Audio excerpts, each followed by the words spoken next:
Au nom d'Allah, le tout miséricordieux, le très miséricordieux. L'heure approche et la lune s'est fendue. Et s'ils voient un prodige, ils s'en détournent et disent une magie persistante. Et ils le traitent de mensonge et suivent leurs propres impulsions. Or chaque chose arrivera à son terme et son but. Ils ont pourtant reçu comme nouvelle de quoi les empêcher du mal. Cela est une sagesse parfaite, mais les avertissements ne leur servent à rien.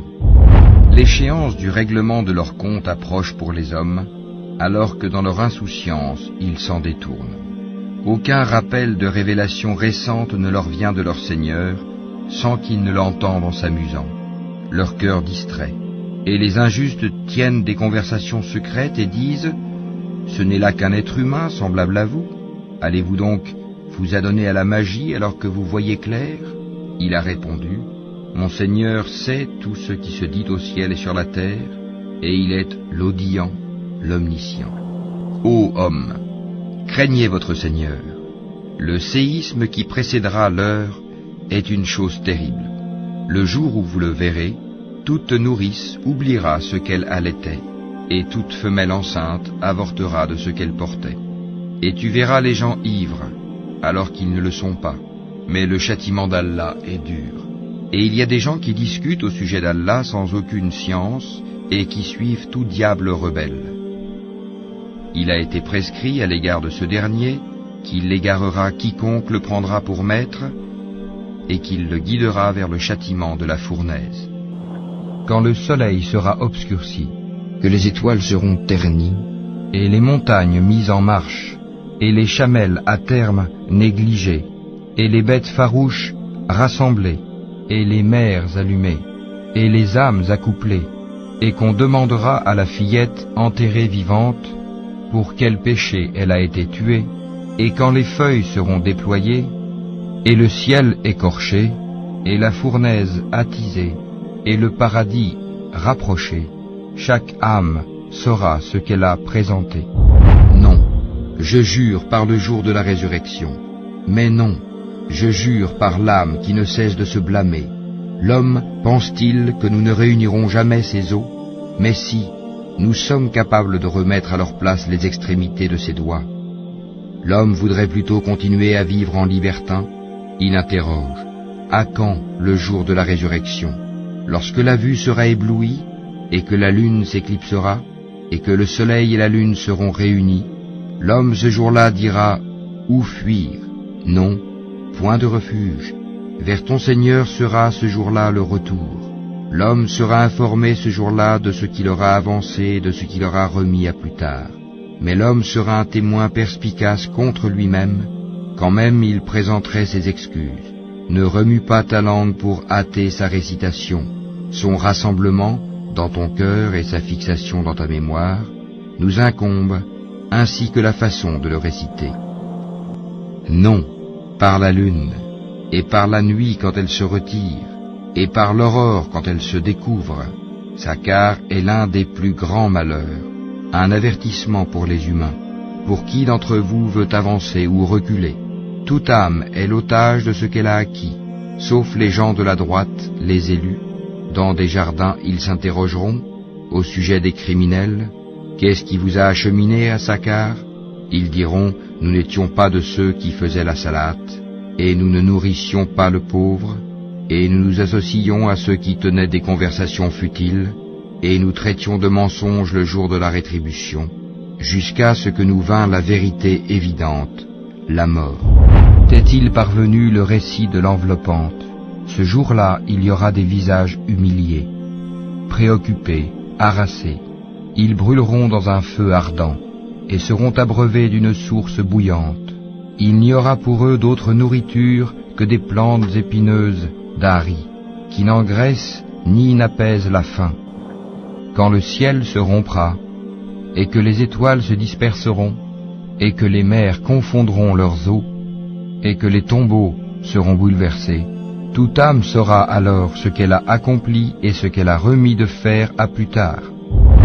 Quand le soleil sera obscurci, que les étoiles seront ternies, et les montagnes mises en marche, et les chamelles à terme négligées, et les bêtes farouches rassemblées, et les mers allumées, et les âmes accouplées, et qu'on demandera à la fillette enterrée vivante pour quel péché elle a été tuée, et quand les feuilles seront déployées, et le ciel écorché, et la fournaise attisée, et le paradis rapproché, chaque âme saura ce qu'elle a présenté. Quand la terre tremblera d'un violent tremblement, et que la terre fera sortir ses fardeaux, et que l'homme dira, qu'a-t-elle? Ce jour-là, elle contera son histoire, selon ce que ton Seigneur lui aura révélé, ordonné. Ce jour-là, les gens sortiront séparément pour que leur soient montrées leurs œuvres. Quiconque fait un bien, fût-ce du poids d'un atome, le verra, et quiconque fait un mal, fût-ce du poids d'un atome, le verra. L'homme ce jour-là dira, où fuir? Non, point de refuge. Vers ton Seigneur sera ce jour-là le retour. L'homme sera informé ce jour-là de ce qu'il aura avancé et de ce qu'il aura remis à plus tard. Ce jour-là, il y aura des visages épanouis, contents de leur effort, dans un haut jardin, où ils n'entendent aucune futilité. Là, il y aura une source coulante, là des divans élevés, et des coupes posées, et des coussins rangés, et des tapis étalés. Ne considèrent-ils donc pas les chameaux comme ils ont été créés, et le ciel comment il est élevé, et les montagnes comment elles sont dressées, et la terre comment elle est nivelée?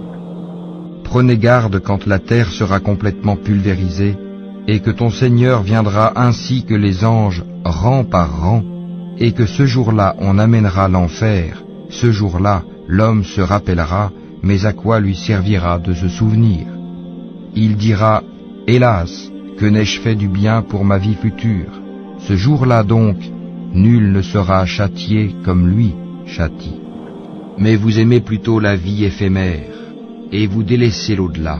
Ce jour-là, il y aura des visages resplendissants, qui regarderont leur Seigneur, et il y aura ce jour-là des visages assombris, qui s'attendent à subir une catastrophe.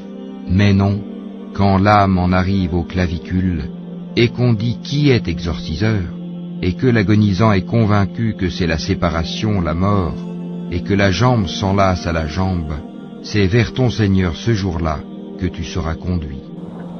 Le jour où la terre et les montagnes trembleront, tandis que les montagnes deviendront comme une dune de sable dispersé. Nous vous avons envoyé un messager pour être témoin contre vous, de même que nous avions envoyé un messager à Pharaon. Pharaon désobéit alors au messager, nous le saisîmes donc rudement. Comment vous préserverez-vous si vous mécroyez d'un jour qui rendra les enfants comme des vieillards aux cheveux blancs, et durant lequel le ciel se fendra? Sa promesse s'accomplira sans doute. Ceci est un rappel, que celui qui veut prenne une voie menant à son Seigneur. Mangez et jouissez un peu ici-bas. Vous êtes certes des criminels. Malheur ce jour-là à ceux qui criaient au mensonge. Et quand on leur dit « Inclinez-vous », ils ne s'inclinent pas. Malheur ce jour-là à ceux qui criaient au mensonge. Après cela, en quelles paroles croiront-ils donc? Allah n'impose à aucune âme une charge supérieure à sa capacité. Elle sera récompensée du bien qu'elle aura fait, punie du mal qu'elle aura fait. Seigneur, ne nous châtie pas s'il nous arrive d'oublier ou de commettre une erreur. Seigneur, ne nous charge pas d'un fardeau lourd comme tu as chargé ceux qui vécurent avant nous. Seigneur, ne nous impose pas ce que nous ne pouvons supporter. Efface nos fautes, pardonne-nous et fais-nous miséricorde. Tu es notre Maître, accorde-nous donc la victoire sur les peuples infidèles. Ô toi, âme apaisée, retourne vers ton Seigneur, satisfaite et agréée. Entre donc parmi mes serviteurs, et entre dans mon paradis.